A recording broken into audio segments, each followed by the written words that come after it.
Muy buenas tardes, Israel, Hola, bienvenido. muchas gracias. ¿Qué tal? Es un placer tenerte aquí, ¿eh? Muchas gracias. Gracias por la invitación, oye. No, realmente justo ayer, ahora espero que se vayan aprendiendo las demás cámaras de los estudiantes, porque aquí están. Justo ayer introducí en esta materia, en esta asignatura que se llama como sistemas arquitectónicos, ¿no? Este tema, digamos, de la evolución de los criterios de la arquitectura moderna, pasando por la teoría de los soportes hasta llegar, ¿no?, a los open building. Por lo tanto, tu conferencia creo que hoy sea de central importancia, ¿no?, dentro de este contexto teórico que hemos empezado a construir. Por lo tanto, antes de todo, repito, es un placer tenerte aquí, Israel. Yo he podido ojear tu trabajo final de la maestría, ¿no? Un poco rápidamente, porque lo tenía David, ¿no? Entonces, ver cómo esta experiencia con los Open Building. Gracias por estar con nosotros en esta edición del diplomado, que es la tercera edición, es el tercer cumpleaños de este bebé, ¿no? Y voy a leer un poquito rápidamente tu currículum. El maestro Israel Nagore Setién es arquitecto superior por la Escuela Técnica Superior de Arquitectura de la Universidad de Navarra. Tras finalizar la carrera, se trasladó a Londres, donde trabajó en los estudios de David Chipperfield Architects y Foster Partners, ambos ubicados en Londres. Durante el curso 2009-2010 y becado por la UPC, cursó el máster Laboratorio de la Vivienda del siglo XXI. Posteriormente, gracias a una beca de la Cámara de Comercio de Navarra, desarrolla una investigación en torno a los principios residenciales de los Open Building en el ámbito de la vivienda colectiva entre las universidades de Delft, en Holanda, y Kingston, del Reino Unido. En la actualidad, combina su labor investigadora con la práctica profesional en su estudio Urban Gen en Londres. Israel ha sido invitado como crítico de proyectos durante los últimos cursos a la AAA, que es la Architectural Association de Londres, y ha participado como ponente en diversos congresos de arquitectura a nivel nacional e internacional. Ha sido colaborador de la revista La Ciudad Viva y de la 20CS Organization, dedicada a promocionar el patrimonio de la arquitectura inglesa del siglo XX. Por lo tanto, Israel, ya no me voy a alargar más, te dejo la palabra y estamos listos para escuchar y tomar Muy apuntes. bien, muy bien, muchas gracias. ¿Se me escucha bien? Sí. Sin problemas. Vale, pues bueno, lo primero, muchas gracias a ti, Graciano, y también a Álvaro por la invitación al diplomado y bueno, por esa introducción tan generosa.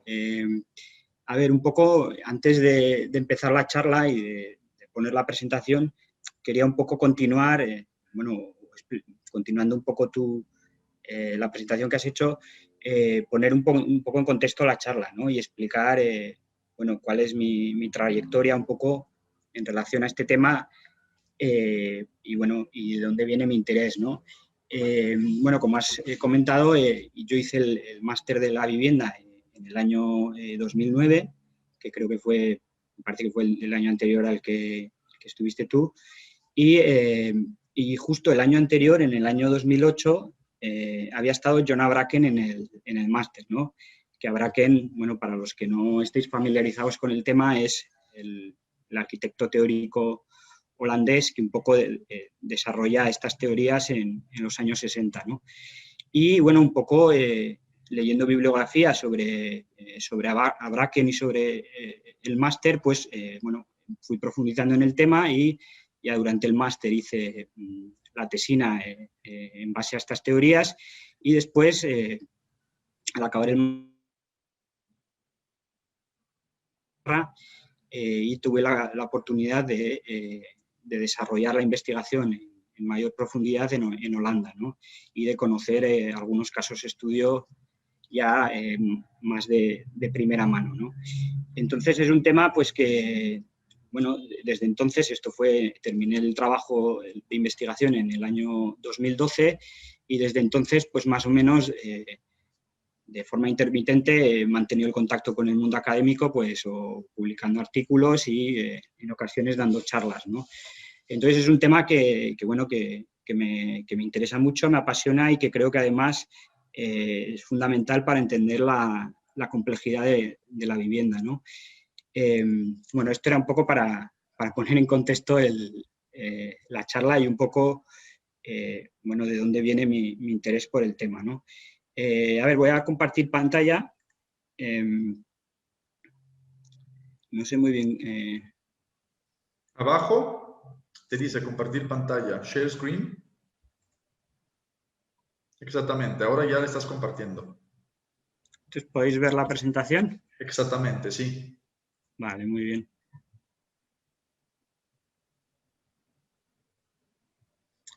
Vale, pues, bueno, un poco el título de la charla la titulaba La vigencia de los soportes, todavía una alternativa al alojamiento de masas, un poco en referencia al título del libro de Jonah Bracken de los soportes, ¿no? Que se llama Soportes, una alternativa al alojamiento de masas, ¿no? Y, bueno, decía en el título todavía porque, bueno, la realidad es que la crítica que en su momento hacía Jonah Bracken a esa vivienda homogénea, repetitiva y a esa exclusión del usuario en el proceso del alojamiento, pues por desgracia es todavía vigente, ¿no? Entonces, bueno, y luego ponía esta imagen de un poco de introducción para un poco, bueno, romper el hielo y para los que no estéis, vamos a decir, familiarizados con el tema, pues ya desde el principio un poco entendierais de qué estamos hablando exactamente, ¿no? Cuando hablamos del soporte, ¿no? Es esta idea, bueno, en parte muy básica, pero creo muy sugerente también, ¿no? De construir una infraestructura en la que sea posible, bueno, que se den diversas formas de habitar, ¿no? Y permitir esa diversidad de la vivienda, casi cada vivienda con sus propias particularidades, ¿no? Que es en parte uno de los retos de la vivienda colectiva, ¿no? Y que, bueno, hoy en día todavía pues sigue siendo en parte el llegar a una imagen pues como esta es todavía en parte algo lejano a la profesión, ¿no? Bueno, entonces un poco había estructurado la charla un poco más o menos de forma cronológica. Empezaré explicando el origen del libro Soportes de Bracken en los años 60. Después explicaré, al menos brevemente, el método de diseño de los soportes que desarrolla Bracken y el SAR. El SAR fue una organización para la investigación en arquitectura también holandesa en los años 70. Y después ya para un poco ilustrarle un poco las ideas que explique, pues explicaré algunos proyectos y luego para terminar pues algunas reflexiones ya un poco más personales sobre, bueno, posibles líneas de investigación y también limitaciones desde el punto de vista de la puesta en práctica, ¿no? Entonces, bueno, es el origen un poco y el contexto en el que surgen estas teorías, ¿no? Para entender el origen del libro y de la teoría de Bracken es necesario entender bueno, el contexto europeo de los años 50, ¿no? Una Europa en la que, bueno, la mayor parte de las ciudades, o bueno, una parte significativa, habían sido derruidas, ¿no? Durante la Segunda Guerra Mundial, ¿no? Entonces existe esta escasez de vivienda y esta necesidad por reconstruir las ciudades bueno, de forma rápida y casi a gran escala, ¿no? Entonces, bueno, se activa este sistema de producción de la vivienda que ya existía, ¿no? Casi desde comienzos de siglo, con la aparición de las primeras normativas de vivienda social, un sistema ya profesionalizado, vamos a decir, de producción de la vivienda en el que bueno, ya es posible, gracias bueno, a los nuevos modos de construcción, es posible construir vivienda en serie, vivienda a gran escala, estandarizada, y que genera un poco este tipo de barrios, ¿no? De una vivienda repetitiva, homogénea, ¿no? Basada en prototipar al usuario. y que, por supuesto, excluye al usuario del proceso, ¿no? Bueno, son una forma de hacer vivienda y de hacer ciudad que, bueno, hoy en día, pues, casi un siglo después, ya reconocemos los fallos evidentes, ¿no?, de ese urbanismo moderno, ¿no? La falta de mezcla de usos, falta de diversidad, falta de equipamientos. Y bueno, entonces en ese contexto aparece esta crítica de Abraken, ¿no?, y de otros teóricos también contemporáneos. Bueno, el libro original se publica en Holanda en el año 62. Después hay una edición en inglés en el año 71 y luego la edición en castellano en el año 75, que es con el título Soportes, una alternativa al alojamiento de masas. La edición en castellano es, creo, bueno, especialmente interesante porque está traducida y tiene tanto un prólogo como un apéndice de Fernando Ramos Moliner, que fue un arquitecto español, también bueno, discípulo de Abraken, y que, bueno, en el apéndice decía que era especialmente interesante porque intenta, de alguna manera, aplicar los planteamientos de Abraken al contexto de la vivienda pública en España, ¿no? Entonces, bueno, el libro es, bueno, creo a mí en su momento cuando lo leí me impactó mucho porque, bueno, es una aproximación a la arquitectura y en concreto a la vivienda, ¿no? Bueno, desde una perspectiva muy social, desde la participación, por supuesto, pero también, bueno, muy holística, ¿no? Intentando dar respuesta a esa complejidad de la vivienda, ¿no? Bueno, entonces, el libro se puede decir que tiene dos partes, la parte final en la que él propone las estructuras de soporte, pero quizá la parte más interesante y menos conocida es la primera parte del libro en el que él va construyendo toda una crítica argumental en contra de ese alojamiento de masas, ¿no? De esa vivienda masiva, repetitiva. Él define alojamiento de masas como es esa forma de hacer vivienda en la que el usuario está excluido del proceso, ¿no? Y entonces, digo que el libro es principalmente, en esa primera parte, una crítica, y es una crítica, bueno, desde distintos puntos de vista, pero o desde distintos ángulos, pero principalmente una crítica casi desde una antropología del habitar, ¿no? Él sitúa en la cuestión de la vivienda al habitante como el centro del debate, ¿no? Y bueno, casi define una vivienda como la propia actividad, vamos a decir, del individuo, ¿no? Él dice que una vivienda es un proceso, ¿no? Es la suma de acciones del usuario, del habitante, dentro de un determinado acto, ¿no? Bueno, es la cita esta, el acto humano, en este caso el acto de habitar, determina lo que la vivienda es.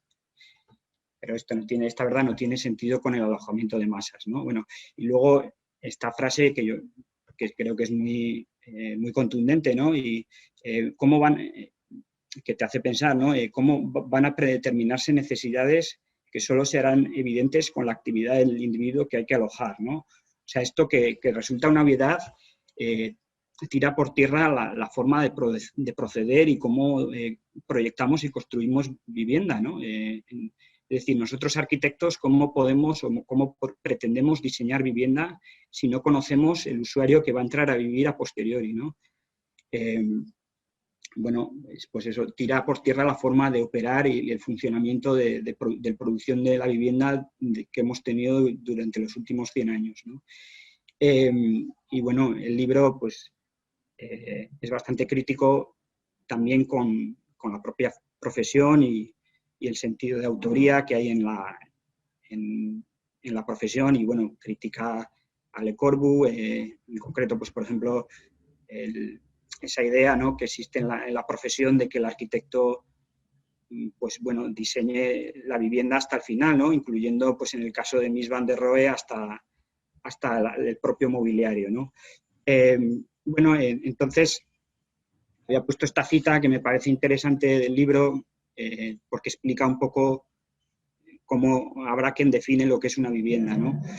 Voy a leer: como el hombre quiere poseer su alrededor, toma posesión del mismo, empieza pintando las paredes, clava sobre ellas, mueve las sillas, cuelga sus cortinas. Inmediatamente se pone a hacer de carpintero, remueve el suelo, modifica la calefacción, cambia la iluminación. Desde este momento ya no podemos trazar una línea de dónde acaba esta actividad que llamamos construir. El habitar está ligado, sin solución de continuidad, con el construir, con la acción de formar un alrededor protector. Los dos conceptos no pueden separarse y juntos forman el concepto del hombre alojándose a sí mismo. El habitar es construir. Es decir, él plantea que definamos la vivienda desde la propia existencia del individuo y desde la propia acción, ¿no? Y enfatiza esa necesidad del ser humano por colonizar, por personalizar y por dejar su sello en su alrededor, ¿no? Bueno, y esta es un poco la realidad de cómo él decía que esta necesidad de colonización y esa relación natural, ¿no? Casi basada enraizada en nuestra existencia, es un poco lo que va transformando las ciudades, ¿no? En parte, nos guste o no a los arquitectos, ¿no? Esta relación es entonces la base de todo lo que hay que hacer cuando de habitación humana se trata. Es el resultado de la naturaleza humana y la vamos a llamar por ello la relación natural, ¿no? Bueno, en concreto esta imagen pues es una imagen creo que está tomada de la trasera de la Pedrera, en una de las zonas más nobles de Barcelona, y bueno, que se ve de manera manifiesta cómo los usuarios pues, han apropiado sus viviendas y bueno, las han customizado, ¿no? Casi en un proceso de informalidad, ¿no? Entonces, bueno, pues es la realidad. Habría que ver hasta qué punto llevamos este argumento, ¿no? Un poco, y es algo en parte muy controvertido, ¿no? Hasta qué punto se lleva esta argumentación en favor de que el usuario, tenga total libertad de diseño sobre su vivienda, y yo creo evidentemente que tiene que haber cabida para que, bueno, el arquitecto actúe como consultor, ¿no? En el proceso, buscando el equilibrio entre dar respuesta a las necesidades del usuario y, bueno, el criterio de un técnico, ¿no? En el proceso. En cualquier caso, Abraken identificaba, creo que de manera acertada, esa relación natural que va cambiando y transformando nuestras ciudades, ¿no? Entonces, esto era un poco la parte inicial del libro, y luego ya al final él propone sus estructuras de soporte, ¿no? Una estructura de soporte es una construcción que permite la realización de viviendas que pueden ser construidas, modificadas o demolidas independientemente las unas de las otras. Es decir, él propone básicamente una infraestructura en la que puedan coexistir viviendas autónomas, ¿no? Entonces, bueno, un poco va a haber un poco de agua. En el libro, de hecho, no aparecen imágenes, ¿no? Porque él, yo creo que de manera un poco inteligente, intenta no caer en una imagen que podría clasificarle o en una moda o en un estilo, y trata de centrarse en los fundamentos de su teoría, ¿no? Que quizá por eso creo que su teoría pues ha tenido tanta vigencia, ¿no? Entonces estas imágenes son posteriores de cuando le dicen, pues bueno, cómo es un soporte, ¿no? Y hace estos diagramas, el diagrama de la izquierda, pues una serie de bandejas en la que aparecen pues esta especie de caravanas que podían, reemplazarse si es necesario, ¿no? Y luego la imagen está pues un poco provocadora cuando él tacha la Maison Dominó. A él, bueno, después de escribir el libro le comentan, ¿no? Le dicen, bueno, pero un soporte entonces es el esqueleto estructural de un edificio, ¿no? La estructura. Y él dice, no, ¿no? Y luego explicaré un poco más esta idea. Un soporte tiene unas cualidades espaciales específicas, ¿no? De crujía, de relación de fondo edificado, de dónde colocar la estructura, los patinillos, unas cualidades espaciales específicas que potencian distintos modos de habitar. No solo eso, sino que habrá quien introduce esta idea de casi del soporte como una infraestructura, casi como la idea de generar una ciudad en altura, ¿no? Como, vamos a decir, urbanismo en 3 dimensiones, ¿no? Una arquitectura que pueda ser capaz de interactuar entre, vamos a decir, la calle y la vivienda individual en altura, ¿no? Pensar la idea de soporte de esta forma creo que le da mucho más contenido al concepto, ¿no? Luego, en algún proyecto creo que esto quedará explicado mejor. En cualquier caso, él, tachaba la Maison Dominó en un gesto de decir, bueno, un soporte no es un mero esqueleto. Bueno, luego, ya desde el punto de vista, un poco poniendo en contexto en la historia de la arquitectura su propuesta, bueno, las referencias son claras, ¿no? El propio Le Corbusier con el plano Bus, cuando hace este croquis también tan sugerente, ¿no? En el que propone esta megaestructura en la que ya insinúa, ¿no? Esas distintas tipologías e incluso distintos estilos arquitectónicos. Y luego la imagen famosa del botellero de la unité de habitación, en la que él muestra de forma intencionada pues esa separación entre estructura portante y unidades de vivienda, que creo que también es un poco trampa la imagen, porque la unité ni se hizo incluyendo al usuario en el proceso, con un proceso participativo, ni luego en la realidad, cuando se construyó, pues esa diferenciación entre unidad de vivienda e infraestructura tampoco se llevó a cabo supongo que principalmente por las limitaciones constructivas, ¿no? Del momento. En cualquier caso, estas son unas referencias, existen otras. También, los dibujos del artista holandés Constant y su propuesta para el New Babylon, de esta ciudad libertaria, anarquista, ¿no? En la que el habitante de la ciudad podía transformar ese entorno construido casi de una forma improvisada y continua, ¿no? Casi, una imagen que recuerda un poco casi al futurismo, ¿no? Y a las vanguardias. Y luego también otra referencia podía ser clara, ¿no?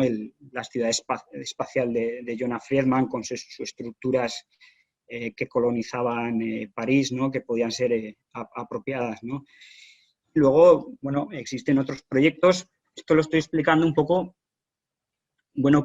porque creo que es importante entender que, claro, la historia de la arquitectura no se puede entender de forma lineal, ¿no? Y a la vez que Abraken estaba proponiendo, en el contexto de la vivienda colectiva, su propuesta de soportes, existían otros proyectos, otras experiencias, otras teorías casi que en paralelo, ¿no? Y que se podían influenciar unas a otras, ¿no?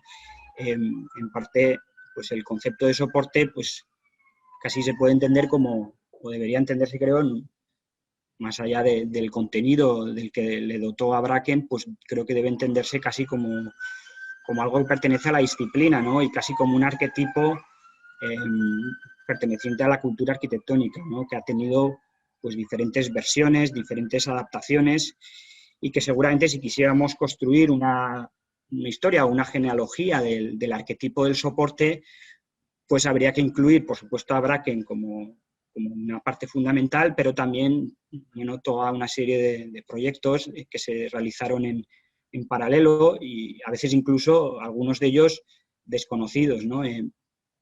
Este proyecto, es fascinante porque es incluso anterior a la propuesta de Bracken, es del año 59, y está muy poco publicado. Es un proyecto en Suecia que propone básicamente una serie de bandejas de hormigón con unas ménsulas laterales. Es muy, muy sencillo, y dentro de estas ménsulas se introducen las unidades de vivienda prefabricadas, unas unidades de vivienda muy sencillas, parecen de bajo coste, casi parecen bungalows, y que cada una tiene su propia distribución en planta, cada una su fachada, incluso cada una su propia cubierta, ¿no? Y supongo que para facilitar ese montaje y desmontaje, ¿no? Es curioso, ¿no? Que este proyecto casi, si nos fijamos, es contemporáneo de la Unité, ¿no? Con todo el marketing que luego ha tenido Le Corbusier, pues casi existe un proyecto contemporáneo que llevó las ideas de Le Corbusier hasta el final, ¿no? Bueno, entonces, aquí ya, dejando un poco el libro, resumía un poco las ideas principales, ¿no? La idea de la infraestructura, el soporte que incluía los accesos y la estructura, y la unidad separable de vivienda que podía ser controlada por el usuario, ¿no?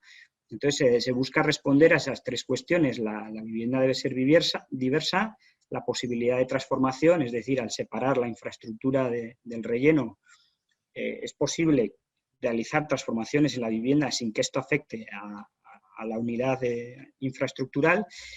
Es decir, se trata de diferenciar ciclos de vida dentro de los componentes del edificio de la vivienda colectiva y luego, bueno, lo que hemos comentado ya de incorporar al usuario en el proceso. Esas son las tres ideas fundamentales de los planteamientos, ¿no? Y bueno, lo que decía, el soporte o base building, que a veces se le denomina base building o infraestructura, y el relleno, unidad separable o infill, ¿no? En inglés. Es un poco este esquema, la infraestructura y el relleno de esas unidades que puede el usuario transformar y adaptar, supuestamente él por cuenta propia, y esa doble fase de diseño y construcción que está relacionada con dos niveles de gestión, de control y propiedad. Esto es importante, ¿no? Para que realmente se den esos dos niveles de diseño y que sea posible la gestión del proceso, es necesario que existan dos niveles de gestión y de control, incluso dos niveles legislativos, ¿no? Bueno, un poco... A ver, el ejemplo más claro son las oficinas y los centros comerciales, ¿no? En un centro comercial, por ejemplo, hay una infraestructura y el relleno, que son las tiendas, van por separado. Se harán en una segunda fase donde cada comercial o cada dueño de las tiendas terminará la tienda, su comercio de acuerdo a sus necesidades, ¿no? No se le ocurrirá al promotor de la infraestructura del centro comercial terminar las viviendas porque si no, no vende, o terminar las tiendas porque si no, no colocará ninguna, ¿no? Y lo mismo ocurre en las oficinas. En un edificio de oficinas, el proceso también se diferencia de forma muy clara en dos fases. Un equipo de arquitectos diseña el base building, el shell, que se llama en inglés, y posteriormente un segundo equipo de arquitectos diseña las distribuciones interiores. En el caso de las oficinas es incluso más complejo porque hay una etapa intermedia que se llama CATEI, que se posibilita entregar la oficina pues, como un open plan ya acabada, pero todavía sin particiones interiores. Bueno, en cualquier caso, creo que es muy interesante esta comparación, porque estos dos modelos edificatorios ya funcionan desde el punto de vista normativo y legislativo, respondiendo a esas dos fases de diseño y construcción, ¿no? Y bueno, te preguntas, sí que es cierto que la vivienda en colectiva tiene quizá una mayor complejidad, porque existe, en un edificio de viviendas, bueno, depende de la escala, pero existe un mayor número de viviendas, que cada una tiene que ser abastecida con unos servicios, ¿no? de agua, de gas, y bueno, el proceso se hace un poco más complejo, pero bueno, son ejemplos de que debería ser posible, ¿no? O por lo menos adaptar, y también creo que es interesante aprender de los sistemas constructivos que se utilizan en concreto en oficinas, ¿no? Que son en ese sentido tecnológicamente más avanzados y permiten una mayor transformación de la oficina, ¿no? Bueno, entonces la propuesta también, como explicaba un poco antes, está relacionada con diferenciar ciclos de vida en los componentes del edificio de vivienda colectiva. Diferenciar, bueno, la estructura, que tiene podríamos decir, un sistema fijo que puede tener una vida útil de 100 años, en ocasiones más, un sistema secundario, la fachada y los servicios, que deben ser ajustables, que pueden tener una vida útil entre 30 y 50 años, y el sistema terciario, que sería el relleno, que tiende a cambiarse de una forma más rápida, ¿no? Entonces, lo que es fundamental es tratar de diseñar y construir nuestros edificios de vivienda intentando que estos sistemas sean independientes los unos de otros, ¿no? Para que si es necesario intervenir o adaptar alguno de ellos, no afecte al resto, ¿no? Este es el esquema famoso de Stuart Brand, de su libro se llama How Buildings Learn, What Happens After They're Built, que, bueno, yo creo que el libro es muy interesante porque, bueno, hace todo un análisis de cómo van evolucionando los edificios una vez se construyen, ¿no? Y, bueno, llega a esta conclusión de que es muy importante diferenciar los componentes, ¿no? Diseñarlos y construirlos de forma independiente para que las capas o los sistemas de ciclo de vida más corto puedan cambiarse y modificarse sin afectar al resto, ¿no? Él hacía, pues en este caso hacía site, el terreno, la skin, la fachada, la estructura, los servicios, space plan y luego el staff, que sería el propio mobiliario, ¿no? Bueno, entonces estos son un poco las ideas, un poco que, bueno, más o menos en las que se basa la propuesta, ¿no? Entonces, una vez Abraken publica el libro, que tiene, bueno, bastante impacto en Holanda y, bueno, posteriormente en el resto de Europa, en el año 65 se crea esta fundación que se llama el SAR, para la investigación en arquitectura, con Abraken a la cabeza, que, bueno, lo que hace es desarrollar una metodología concreta de diseño de soportes, ¿no? Esto es importante que quede claro, es una metodología concreta, como podrían existir otras, ¿no? Y que tiene, como veremos, sus propias reglas. Entonces, a ver, voy a explicar, mira un poco los apuntes. Bueno, un poco...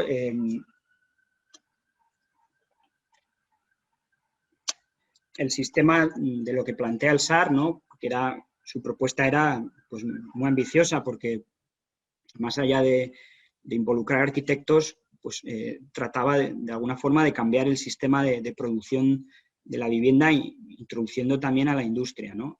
Entonces, un poco en lo que la idea en la que se basaba el sistema de diseño de soportes era crear una malla tamiz de 30 por 30 centímetros, que era considerada, que es, vamos, una dimensión universal y que funciona, bueno, con los principales componentes de la vivienda, como pueden ser pues, los armarios, las cocinas, los elementos del baño, de servicios, y a partir de esa malla crear toda una retícula para la vivienda, bueno, potenciando esa coordinación modular, ¿no? Y con la idea de estandarizar los elementos de la vivienda, todos esos componentes y unidades separables, ¿no? De forma que potencialmente esos componentes de la vivienda podían ser industrializados y el usuario, casi en contacto directo con la industria, podría, bueno, elegir en un plano prácticamente cómo quiere su vivienda y inmediatamente esos elementos, esos componentes, ser fabricados por la industria y, bueno, llevados a obra y ensamblados, ¿no? Esos elementos prefabricados que en teoría sería fácil montar y desmontar en obra, ¿no? Y, bueno, no solo eso, sino que potencialmente se podría llegar a una industrialización abierta, que esos componentes pudieran ser generados por distintos fabricantes y proveedores, ¿no? Un poco casi como pasa en la industria del automóvil. Bueno, el tema es complejo. Entonces, bueno, como decía, esa malla, esa coordinación modular es la que va organizando las zonas del soporte, ¿no? Esta es la crujía del edificio, vamos a decir, que el SAR propone organizarla en una serie de bandas, ¿no? de zonas, todas basadas siempre, como decía, en ese módulo de 30 por 30. Entonces, en los extremos tenemos las zonas gamma y omega, que incluyen los espacios exteriores en los extremos y que son opcionales dependiendo del proyecto. Luego tenemos las zonas alfa, que incluyen los espacios servidos de la vivienda, como podían ser dormitorios, espacios de salón, comedor, etcétera, los espacios que necesitan luz y ventilación, y luego la zona beta, que es la zona intermedia, que incluye los servicios, los espacios sirvientes, vamos a decir, la cocina y los baños, ¿no? Entonces, entre las zonas pueden aparecer márgenes que lo que hacen es, facilitar, actúan casi como un colchón que facilitan la circulación entre estancias, si es necesario, ¿no? Entonces, lo que se propone en definitiva es casi un sistema flexible, abierto, para generar soportes con distintas configuraciones según las necesidades concretas. Entonces ellos ya desarrollan una serie de soportes, en muchos casos no dejan de ser soportes estandarizados, ¿no? Los soportes gemelos o en este caso el soporte de baja densidad. A la derecha esta imagen es posterior, es de Andrés Minucci, que era un discípulo de Abraken. Creo que la imagen es de hecho del taller que hizo Abraken en el máster. Y bueno, yo creo que se explica bien la idea, ¿no? Cómo existe esa planta, esa infraestructura con las escaleras, la estructura y los patinillos en el centro, y luego cómo se apropia la planta, dando lugar a distintas configuraciones. Son, creo que unas viviendas muy buenas, con doble orientación, ventilación cruzada, y cómo a partir de la variación de unas piezas básicas se puede conseguir una gran diversidad. Esta es un poco la idea de las unidades separables que van instalándose en esa malla y que potencialmente pueden ser manipuladas y transformadas, ¿no? Entonces la idea es que el usuario, lo que explicaba un poco antes, sobre un plano elige su vivienda ideal, que el fabricante la prepara y se instala, ¿no? Y un poco yo creo que el caso de las cocinas sienta un poco precedente, ¿no? Es muy interesante ver cómo funcionan las cocinas. En España, no sé cómo será en México, pero al entrar a vivir en una vivienda, el usuario sí que tiene posibilidad de elegir y de tomar todas las decisiones que quiera sobre la cocina, ¿no? Y a ningún promotor se le ocurrirá acabar la cocina, ¿no? Entonces, de hecho, puedes elegir los acabados, puedes elegir cómo quieres los armarios, puedes elegir los electrodomésticos, o incluso puedes elegir electrodomésticos que vengan de distintos fabricantes, ¿no? Y esto ocurre porque existe una coordinación modular y hay un marco infraestructural basado en módulos de 60 centímetros que permite esa industrialización abierta, ¿no? Y también es posible porque existe, en este caso, esa relación directa entre el habitante, el usuario y la industria, ¿no? Entonces, incluso algunas compañías como IKEA ya permiten que tú te diseñes la cocina, ¿no? Un poco esta imagen, ¿no? Claro, el reto está en trasladar esta coordinación modular al resto de la vivienda, ¿no? Al sistema completo del edificio, claro.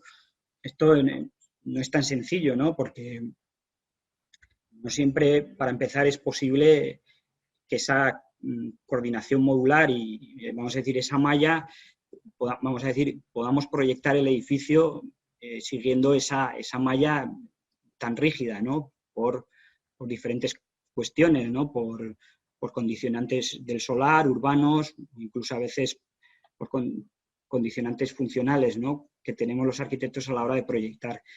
En cualquier caso, parece que este podría ser el camino, ¿no? Entonces, un poco este diagrama explicaba un poco en el proceso de gestión, comparando un proyecto convencional en el que el usuario aparece al final con le llamábamos Domus Apertus, vamos a llamarle proceso abierto, soporte de Open Building, en el que los agentes implicados en el proceso usuarios, promotor, arquitecto, industria, constructor, proveedores, aparecen trabajando coordinados desde el proyecto en base a un sistema de información centralizado, ¿no? Y bueno, como también, claro, el tema es bastante complejo. Evidentemente, la toma de decisiones del usuario afecta al programa de construcción, entonces es importante que su toma de decisiones sobre la vivienda pues no se retrase habitualmente más allá de la construcción de la estructura, porque si no se afecta a los plazos, ¿no? Bueno, este es un proyecto de esa época que creo que explica bien la esencia de la propuesta, ¿no? Es un proyecto en Alemania de Otto Steidl del año 72 que bueno, explica esa separación, en este caso muy clara y manifiesta de estructura portante y no portante, ¿no? Con una organización en bandas, con las zonas de exteriores en los extremos, los espacios servidos y la franja intermedia, que en este caso incluye los baños y las escaleras. El proyecto es especialmente interesante porque esa flexibilidad casi se traslada en altura, ¿no? En 3 dimensiones. Y lo que hacía Steidl en este caso, si os fijáis, incluía un sistema de ménsulas cada media altura, de forma que los forjados podían escalonarse, ¿no? Podían colocarse cada altura y media, un poco como explica esta sección, ¿no? Lo que facilitaba y creaba una vivienda muy interesante con este cambio de alturas, ¿no? Bueno, esto es el proyecto que hicimos en el máster, que bueno, está un poco basado también en la misma idea del soporte, con el módulo de servicios en el centro, ¿no? Y que bueno, luego pues podía terminarse de distintas formas. Lo que creo que era interesante e intentábamos era un poco, vamos a decir, sistematizar el proceso de elección, ¿no? Fijaros que, claro, uno de los problemas que tienen los procesos participativos, sobre todo si los llevamos a una escala, vamos a decir, si hay un número de viviendas importante, es cómo gestionar ese proceso de consulta, ¿no? Entre el arquitecto y el usuario. Imaginaros si el habitante tuviera que reunirse con el arquitecto, ¿no? El arquitecto tuviera que reunirse con cada usuario de forma individual. Bueno, es una posibilidad, pero parece que hay que buscar otros mecanismos, otros más eficientes, ¿no? Entonces, lo que intentábamos aquí era, en base a opciones que el usuario pudiera elegir, ¿no? Entonces, por ejemplo, el paso 1 era elegir la tabiquería interior. Entonces, se le presentaban varias opciones. El usuario tipo 1, que es un joven soltero, y luego una familia, ¿no? Entonces, cada uno va tomando decisiones, pues la familia pues, decide compartimentar más la vivienda, el joven no. Luego, como el siguiente paso de toma de decisiones sería sus sistemas de fachada y dónde quieres colocar, si quieres, los espacios exteriores, ¿no? Terrazas privadas, bueno, diferentes opciones. Luego, el tipo de fachada, casi se podría desarrollar un catálogo de elementos de fachada que el usuario pudiera elegir, ¿no? Luego, la configuración de los baños, ¿no? Distintas configuraciones de las que se pueden elegir, la cocina. Y también el paso último son los acabados, ¿no? Si quieres tener la vivienda totalmente acabada o, bueno, igual en el caso del joven soltero, pues la quiere pintar él, ¿no? Y luego los armarios, ¿no? Y claro, lo interesante es pues que se llega a 2 soluciones muy distintas, ¿no? Y cada una que da una respuesta concreta a necesidades, ¿no? Siempre, como decía, intentando sistematizar ese proceso de toma de decisiones para hacerlo más eficiente, ¿no? Y luego, quizá también lo más interesante es que podían tener 2 costes cada vivienda muy distintos, ¿no? Hay cálculos que estiman, ¿no? Se calcula que la diferencia... Me va a haber un poco de agua.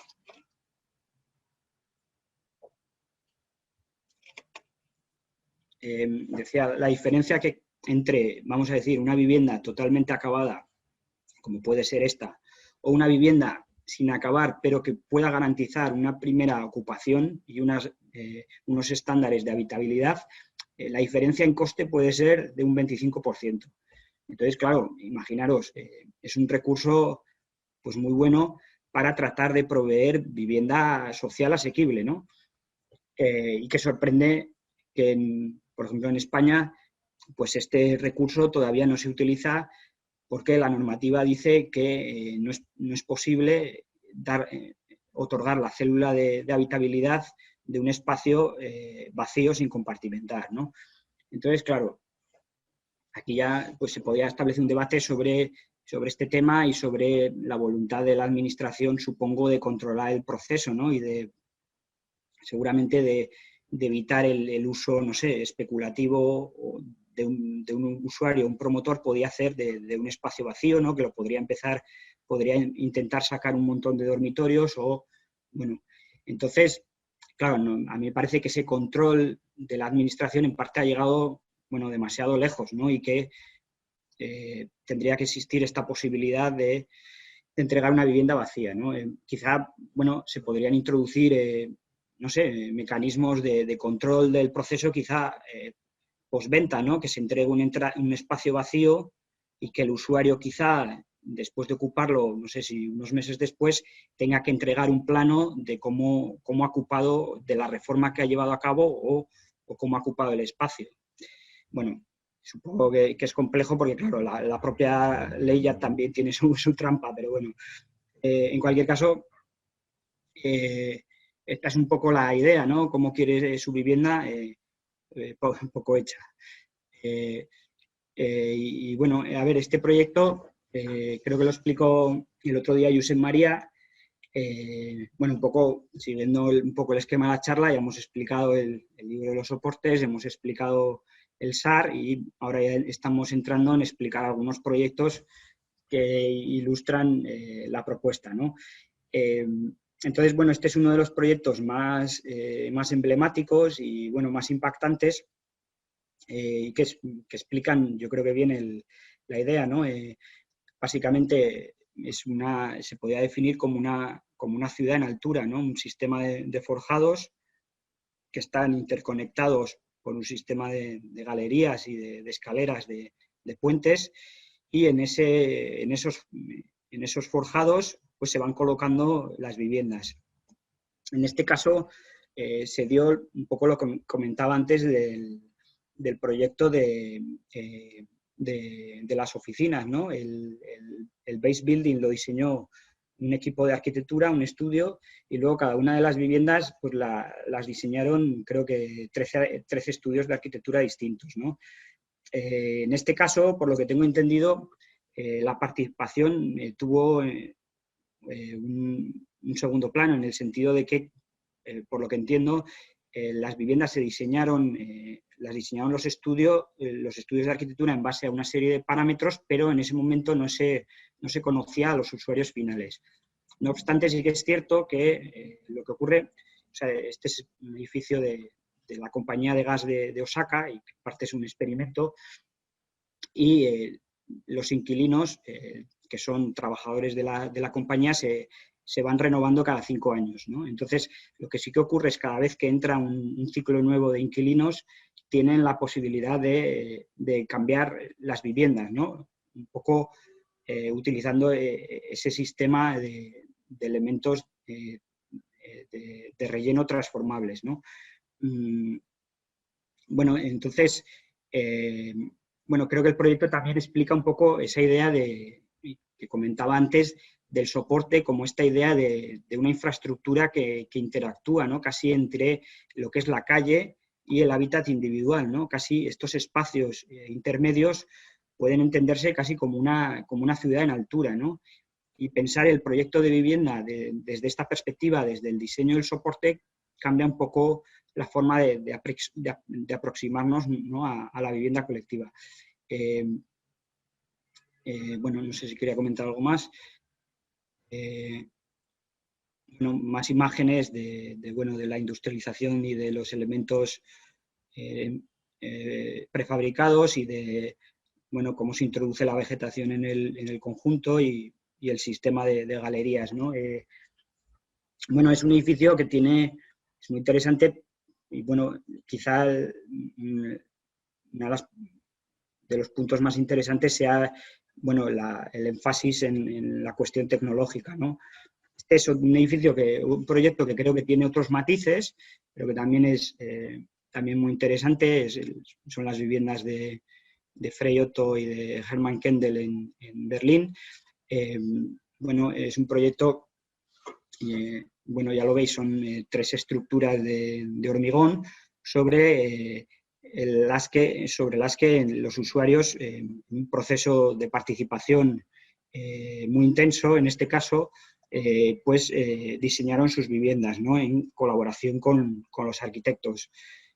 Claro, en este caso, fijaros, ¿no? Lo que decía de los matices, en este caso la cuestión de la participación parece que tuvo mucho mayor peso desde el comienzo del proceso y que fue un proceso, casi juzgando por la imagen final del edificio, mucho más abierto, ¿no?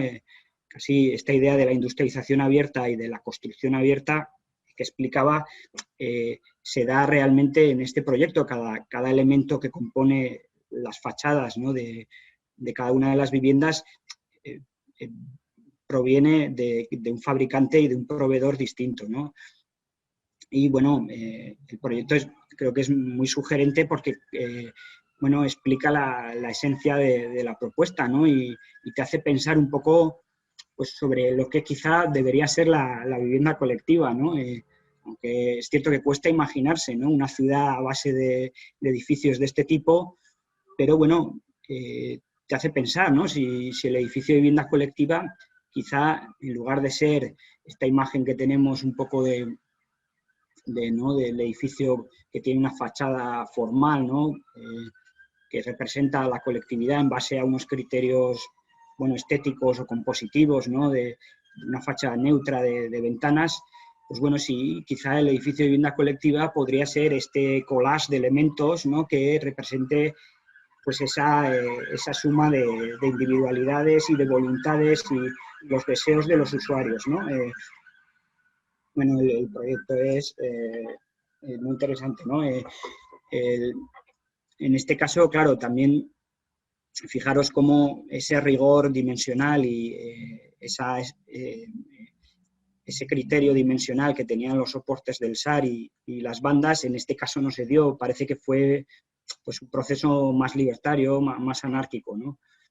Ahí, claro, y seguramente por eso mismo el resultado final es más sorprendente, aunque creo que el proceso fue muy dificultoso, ¿no? Por la dificultad de ponerse de acuerdo entre los propios vecinos y establecer unas reglas de juego y de diseño. A ver, este es otro proyecto también con unos matices un poco distintos. En este caso, vamos a decir, la fachada es fija y pasa a ser parte de ese sistema infraestructural, y lo que se hace es, en una planta, un sistema que casi recuerda a los edificios de oficinas, se genera una planta libre, ¿no? Vemos, bueno, existe la fachada, que es una fachada neutra, los núcleos de comunicación, de acceso, la estructura que se lleva a los núcleos y a la fachada, y luego unos patinillos para el acceso de las instalaciones, ¿no? Y luego en esa planta libre se distribuyen los espacios de las viviendas según las necesidades puntuales, ¿no? En este caso, el proceso era un poco más complejo porque era un edificio de uso mixto, entonces se planteaba que conviviera la vivienda con oficinas o con comercio. De ahí que algunos de los espacios, pues, sean más pequeños, ¿no? Y de hecho, bueno, creo que el proceso se llevó a cabo mediante un sistema online por el que, bueno, considerando varios parámetros de la cantidad de metros cuadrados que necesitaba cada usuario, de cuestiones como la necesidad de que las viviendas tuvieran un acceso a galería, etcétera, bueno, se distribuyeron los espacios. Claro, quizá la crítica aquí está a, bueno, los parámetros a la hora de distribuir esos espacios que generan en ocasiones pues viviendas un poco tortuosas y que habría que ver cómo se podrían diseñar, ¿no? Tampoco sé seguro si esto es en concreto las que tienen pues esa forma tan un poco más tortuosa eran viviendas en concreto, ¿no? Bueno, en cuanto a cómo se construyó, pues es una estructura prefabricada de grandes luces, en la que, como vemos, pues se generan una planta abierta, un open plan que permite pues, gran flexibilidad, ¿no?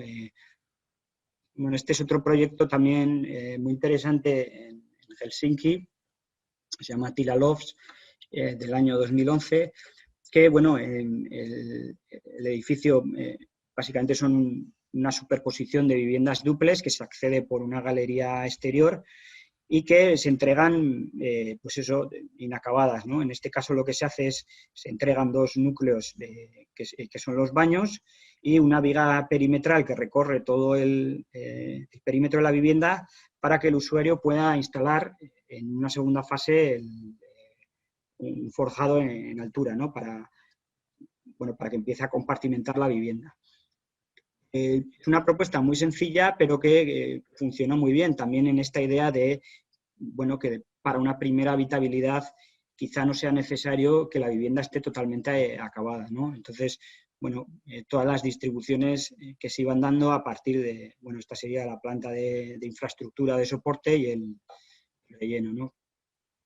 Y luego, bueno, esto ya es parte de mi investigación. Lo que hacíamos un poco, esto lo hice con unos compañeros del máster, lo que hacíamos era un poco con esta idea que había explicado un poco antes de entender el edificio de la vivienda colectiva como una suma de componentes, ¿no? Diferenciando los distintos ciclos de vida de cada uno de esos componentes, ¿no? Hablábamos de la estructura que tiene un ciclo de vida de 100 años o más. Bueno, es volver al esquema.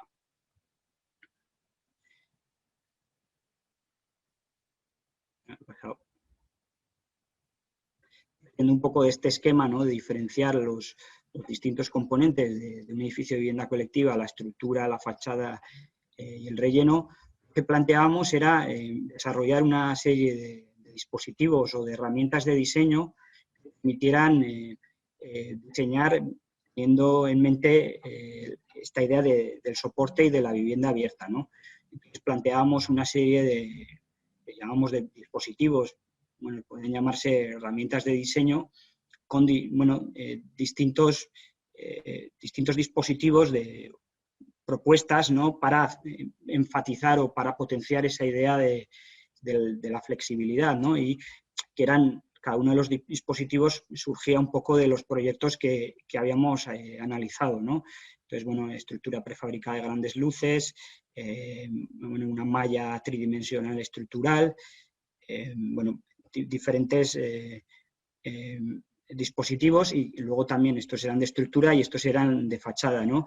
Creo que empezar a pensar el edificio de vivienda colectiva desde estos componentes puede ayudar mucho a cuestiones como la flexibilidad, ¿no? y la sostenibilidad, ¿no?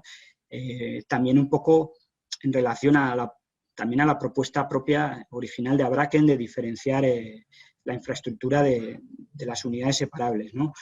Entonces, esto eran los elementos de servicio y los elementos de relleno. Bueno, esto está voy a dejar los detalles de mi blog y mi contacto, así que esto lo podéis, si os interesa, lo podéis profundizar con más detalle. Luego, un poco para terminar, he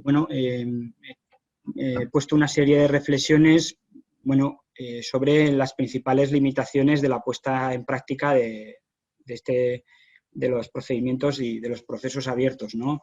Hemos hablado del marco normativo, ¿no? Que en España ahora mismo yo creo que se tiene que revisar, ¿no? Para que se permita por lo menos esa posibilidad de entregar una vivienda que posteriormente pueda ser compartimentada o no.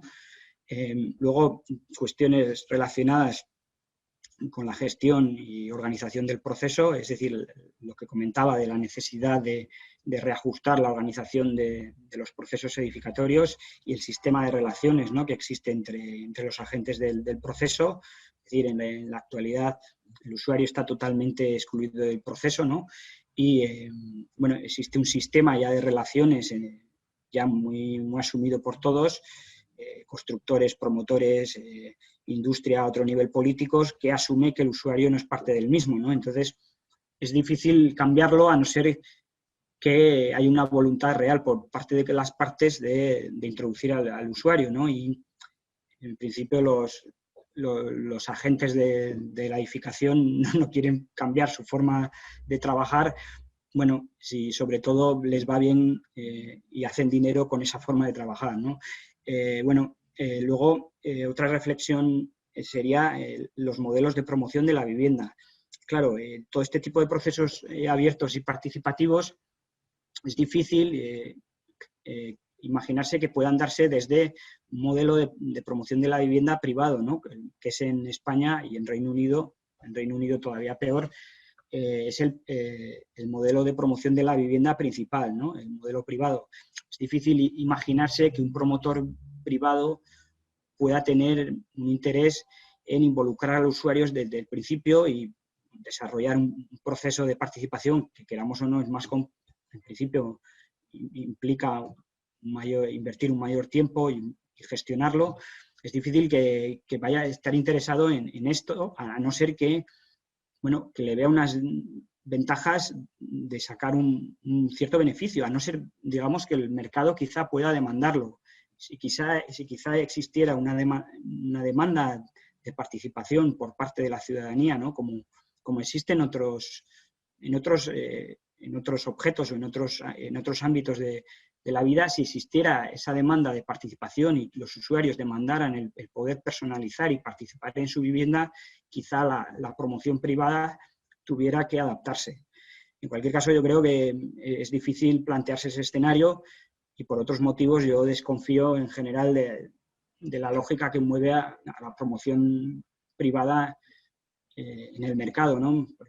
Creo que en cuanto a que la vivienda es un bien de primera necesidad, se deberían enfatizar o potenciar otros modelos de promoción de la vivienda, ¿no? Entonces, resumiendo, creo que es más fácil que estos procesos abiertos, de diseño abierto, se lleven a cabo desde modelos de promoción alternativos, como puede ser la autogestión, las cooperativas o la vivienda pública, más fácil que desde la promoción privada. Y luego, bueno, otra dificultad que enlaza con lo que explicaba antes es la falta de voluntad participativa, ¿no? Claro, yo creo que al menos en el contexto europeo y en España y en Reino Unido, pues es difícil, yo creo que no hay una voluntad real, vamos a decir, del ciudadano medio, si puede decirse así, de participar en los procesos de gestión. Igual en muchas ocasiones ni se conoce que existe esa posibilidad de que tú puedas participar en el proceso y tomar decisiones sobre tu vivienda, ¿no? Entonces, quizá ahí pues la labor del arquitecto, de nosotros, de los arquitectos como partes, como agentes implicados en el proceso, sea dar a conocer a la ciudadanía la posibilidad, ¿no?, de que sería posible que tomaran decisiones sobre su vivienda, ¿no? Creo que en muchas ocasiones, es curioso, es la realidad, los procesos participativos surgen de un contexto de necesidad, ¿no? Por procesos de autogestión o de autoconstrucción que pueden abaratar el proceso, ¿no? Más por este tipo de situaciones que por una voluntad real de la ciudadanía, vamos a decir. Y bueno, luego, para terminar ya, enlazando con lo anterior, una serie de acciones y propuestas para potenciar este tipo de procedimientos. Bueno, potenciar nuevos modelos de promoción y gestión de la vivienda, ya lo he comentado, como la autoconstrucción, autopromoción, las cooperativas de vivienda o vivienda pública, dar a conocer a las administraciones, ¿no?, las posibilidades de este tipo de procedimientos para su puesta en práctica y difusión.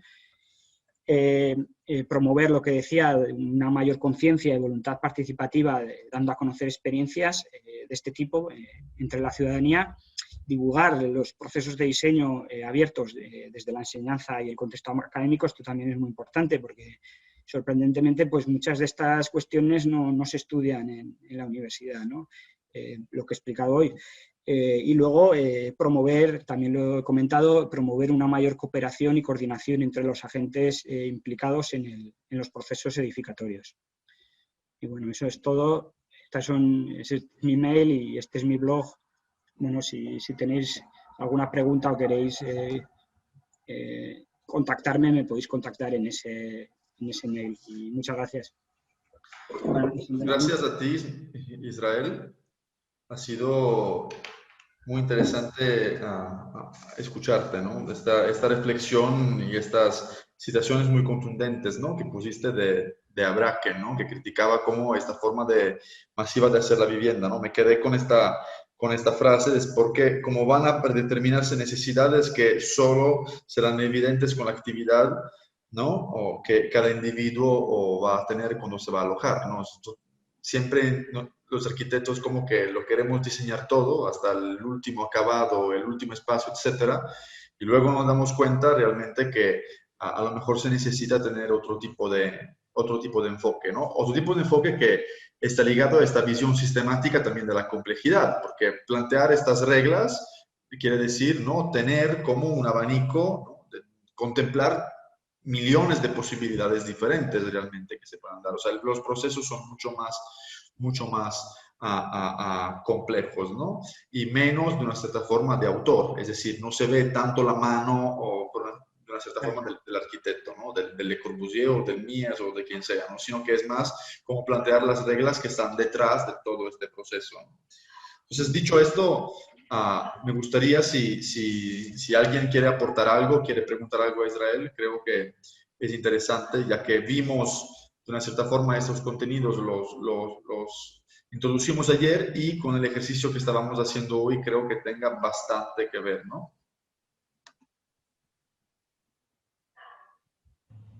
¿Alguien quiere aportar algo? Yo tengo una pregunta. Venga, Alberto. A mí me interesa mucho esto que decías, Israel, de los modelos de promoción de la vivienda, que entiendo que hay una cuestión inmobiliaria que no le está promoviendo, o sea, que no promueve ese tipo de vivienda, y asumo que, al menos en estas regiones latinoamericanas, se entiende porque también hay un tema cultural que hace que esas viviendas no entren al mercado, no sean interesantes al mercado. Además de que, como dices, que puede, o sea, que puede ser 25% más barata.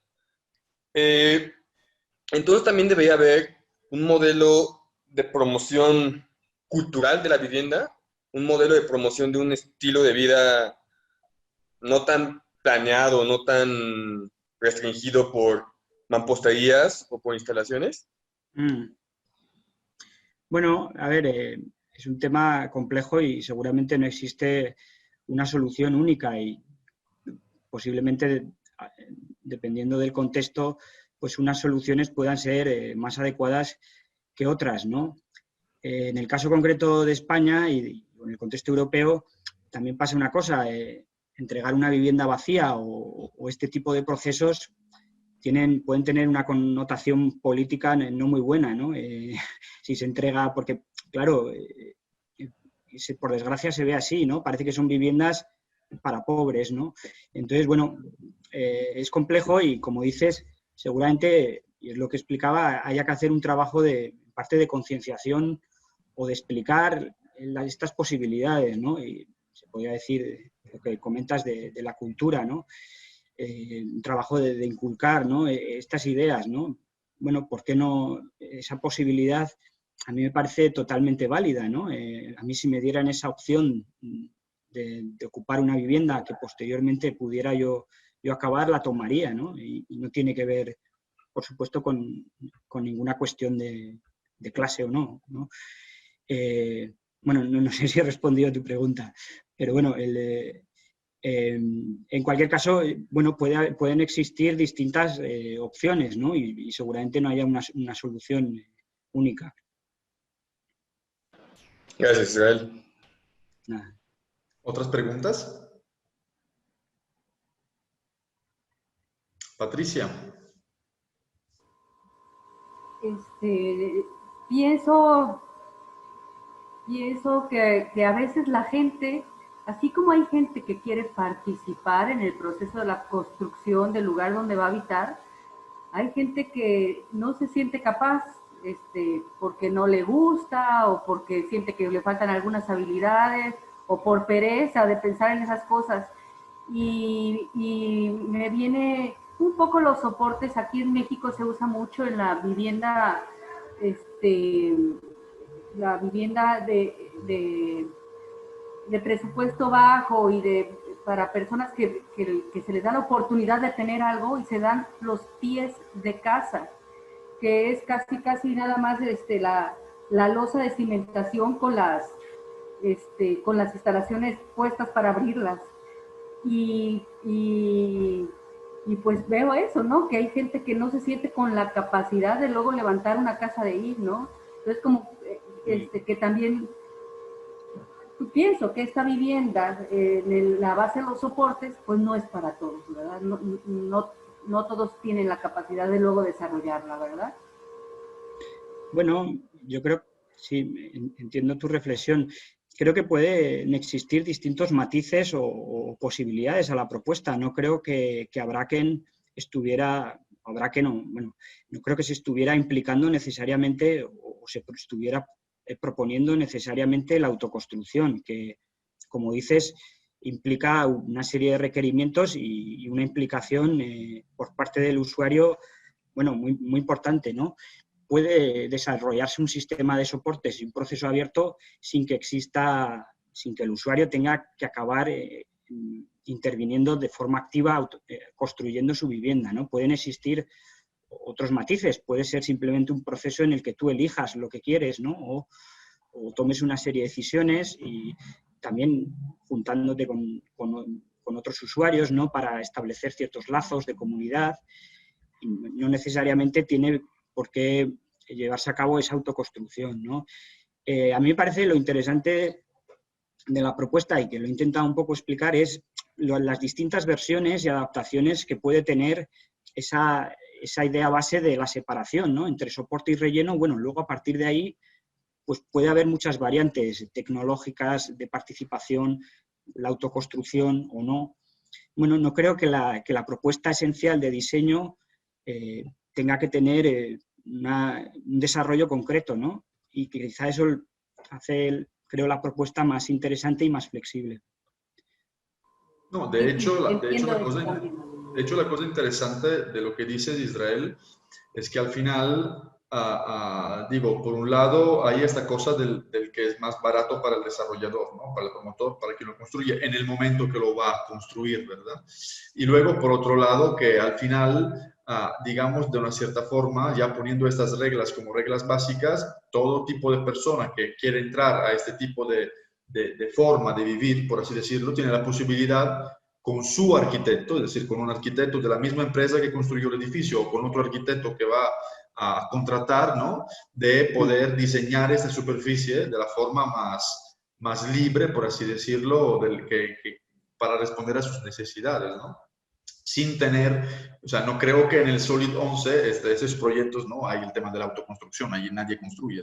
Contratas al arquitecto y el arquitecto luego te divide, te diseña el espacio, que es un poco el mismo proceso, si lo pensamos bien, que ya se hace, que ya funciona y que nadie tiene problema, que tenemos en las oficinas. Cuando uno renta o compra una superficie en una torre, un edificio de pura oficina, la compra en obra gris. No tiene piso, no tiene instalaciones, no tiene divisiones, y luego en función del giro, en función del funcionamiento, en función de la especialidad, de la marca, etcétera, del ambiente que se quiere construir, los arquitectos van acomodando, ¿no?, los diferentes espacios. Por lo tanto, al final, de una cierta forma, es más que nada, creo yo, una cuestión de chip, ¿no? O sea, una cuestión que tenemos aquí, ¿no? Como que la vivienda la queremos ver terminada, porque si no está terminada, entonces no es una vivienda, ¿no? Y la oficina sí estamos de acuerdo que o de hecho pedimos que la oficina no tenga ningún tipo ¿cómo se puede decir?, de definición, ¿no? Por lo tanto, al final, yo creo que lo bonito, ¿no?, que deberíamos investigar es esto, o sea, al final cada persona consigue comprarse una superficie, porque hablamos de metros cuadrados, luego que tienen unas características, ¿no?, de ventilación y iluminación, y luego en función de cómo le gustaría vivir, la va diseñando, ¿no?, con el arquitecto, con el técnico y haciendo un proyecto. Y creo que es muy interesante de una cierta forma también esto que tú comentas de la institución pública, ¿no?, de cómo de estos modelos, de una cierta forma, podrían entrar, ¿no?, entendiendo el contexto también de la política pública para construir vivienda social, porque al final tus utentes, habitantes, ¿no?, que son parte de esos megas infinitos listados de gente que necesita, ¿no?, una vivienda, tienen a lo mejor situaciones totalmente diferentes y muchas de esas situaciones son temporales, ¿no? O sea, a ver, entonces, el hecho que sea temporal y el hecho de tener este tipo, a lo mejor, de infraestructura, el ayuntamiento le da pie que se puedan luego, una vez que cambian los inquilinos, que cambian los habitantes, hacer cambios que no sean cambios pesados como en un edificio de bloque y de ladrillo, ¿no? Es decir, que sean mucho más flexibles, ¿no? No sé qué opinas. Sí, bueno, la idea en principio es esa. Claro, luego existe la dificultad. Como dices, yo creo que el problema de fondo es incorporarlo en las políticas de vivienda, ¿no? Y es curioso que a veces los arquitectos nos centramos en hablar de diseño y de plantas y podíamos estar un montón de tiempo enseñando plantas de vivienda flexibles y luego la resolución del problema es un problema externo, ¿no? Es casi que exista esa voluntad política por potenciar este tipo de procesos. Bueno, ahí habría que hablar con Josep María, ¿no? Bueno, y tratar de incluir alguno de estas propuestas en las políticas de vivienda, ¿no? No, claro. Yo, digamos, desde un punto de vista, creo de un propietario, ¿no?, de toda esta superficie, al final se te hace como más rentable incluso, ¿no? Porque al final, si el propietario en este caso es la administración pública, todas las modificaciones van a salir mucho más baratas, ¿no?, que tener un edificio mucho más definido y cerrado, ¿no? Lo único que creo que lo que tú, uno de los pensamientos que pusiste también al final, que es este tema también de que esos temas entren en la educación de la gente, ¿no? O sea, es de explicar, ¿no? No es de cajón. Claramente la gente a lo mejor en principio no los entiende, ¿no?, porque siempre ha vivido en una casa, digamos, definida, etcétera, pero si ya empezamos de una cierta forma con esta obra de sensibilización, ¿no?, hacia estas nuevas, antiguas formas, porque no nació ayer, ¿no? Yo creo que sí podría ser una alternativa muy, muy interesante, ¿no? Sí, también el propio contexto académico, ¿no? Un poco, bueno, esta charla o introducirlo en los programas de estudio, ¿no? Y que es curioso que hay arquitectos que terminan la carrera sin conocer todas estas ideas. Creo que quizá en América Latina es más conocido el tema de los soportes, pero en Europa pues no se conoce, ¿no? De forma sorprendente. El tema que nosotros profesores muchas veces nos quedamos más cómodos dando catálogos de tipologías y programas cerrados, tantos metros cuadrados de baño, de sala, de recámara, ¿no? Y pedir a los estudiantes que acomoden esa superficie, porque también es un ejercicio tipológico, ¿no? Pero al final realmente no tiene, digamos, este valor ético, que es el valor, ¿no?, del cual sale luego toda la experiencia de los soportes de Abraken hasta llegar, digamos, a los edificios abiertos, ¿no?, a los open building. Aquí hay un comentario en el Facebook que yo puedo ver solo una parte, que Chimi Servando Juliao Castrellón dice: creo que es interesante involucrar al usuario en el proyecto, no se trata de obligar al usuario a participar, se trata de darle opción, ¿no? Al final, la flexibilidad es una técnica de venta, ¿no? También el tema de la personalización, a lo mejor, ¿no? O sea, un carro, tú puedes comprar la versión básica o te puedes comprar la versión que tenga unas llantas, unos acabados, los asientos, ¿no? Lo vas modificando, ¿verdad? Sí.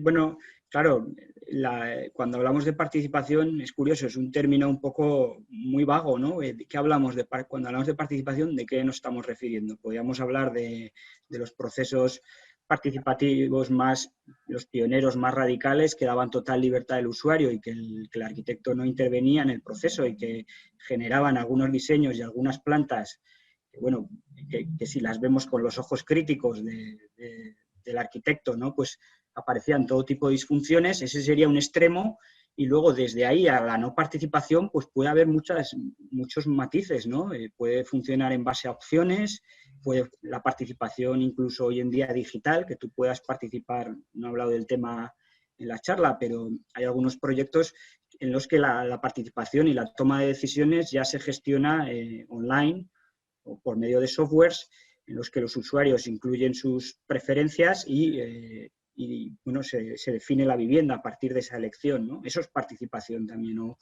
Podríamos hablar incluso de apropiar el espacio, de autoconstruirlo. Hay muchos matices, ¿no? Al tema de la participación comunitaria, intervienes sobre la parte comunitaria y colectiva del edificio o únicamente tu propia vivienda. Bueno, el término es muy amplio, ¿no?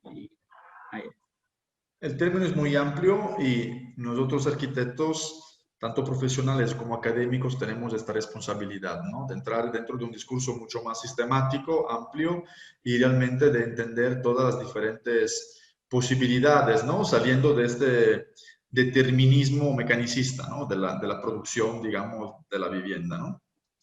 Así es. Israel, muchísimas gracias por haber compartido con nosotros tu tiempo.